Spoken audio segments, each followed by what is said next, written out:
Good afternoon, সবাই কেমন আছো? চলে এলাম আজকে আবারও একটি মিনি ব্লগে।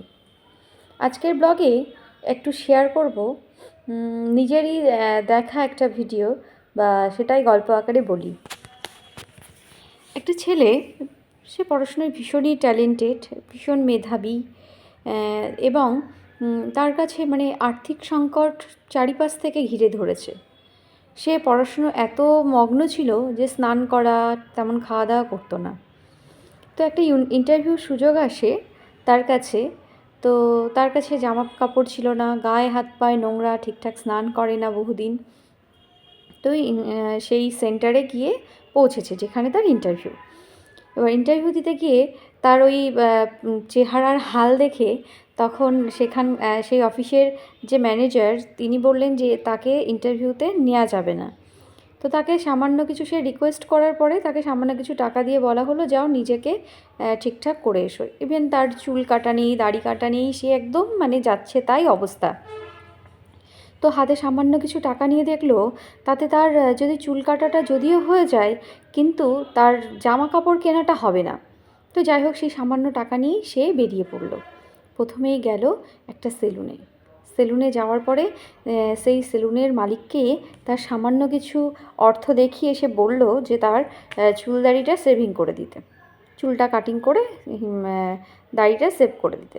তো সেই সময় সেই ভদ্রলোক খুশি মনে তার কাজটি করে দিল। করে দেওয়ার পরে সে যখন টাকা দিতে গেছে এবং টাকা সে নেয়নি, এবং সে গল্প করলো তাকে যে তার ইন্টারভিউ দিতে যাবে, ইভেন সে এইটুকু পয়সা পেয়েছে এবং নিজেকে তৈরি করে আবার সে ইন্টারভিউতে যাবে এই নির্দিষ্ট টাইমের মধ্যে।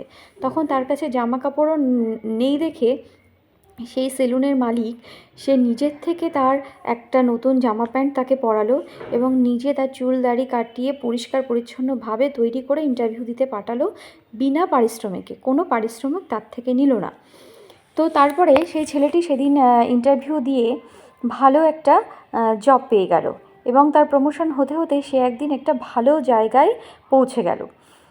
পৌঁছে যাওয়ার পরে সেই যে সেলুন মালিক, সে সেলুনটা তার নিজের ছিল না। সে মানুষকে উপকার করতে করতে সেই সেলুনে যে ভাড়ার টাকাটা মালিককে দিতে হতো, সে ঠিকঠাক দিতে পারতো না।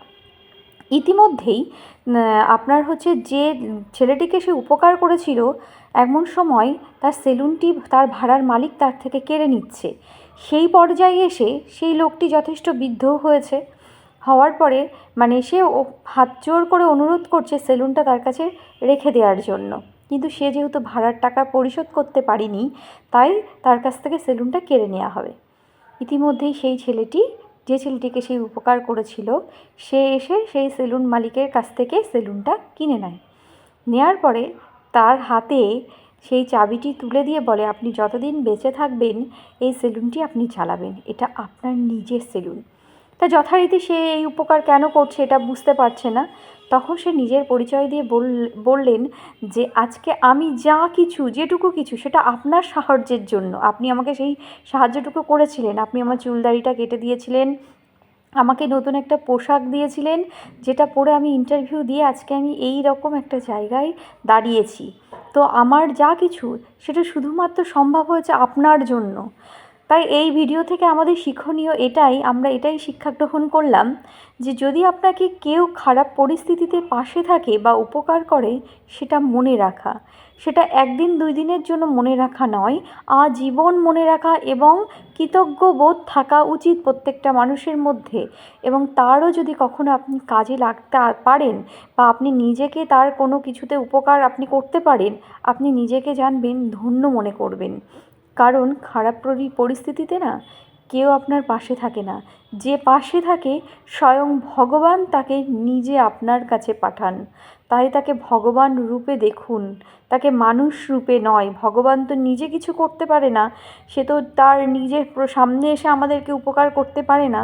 তাই কিছু কিছু মানুষকে দেবদূত হিসাবে আমাদের কাছে পাঠায়। সে দেবতারই দূত, সেই রূপে এসে আমাদের সাহায্য করে যায়, এবং আমরা সেই বিপদ বা সেই মুহূর্ত থেকে আমরা উদ্ধার পাই। সকলে ভালো থাকবেন। আমার গল্পটি কেমন লাগলো একটু জানাবেন।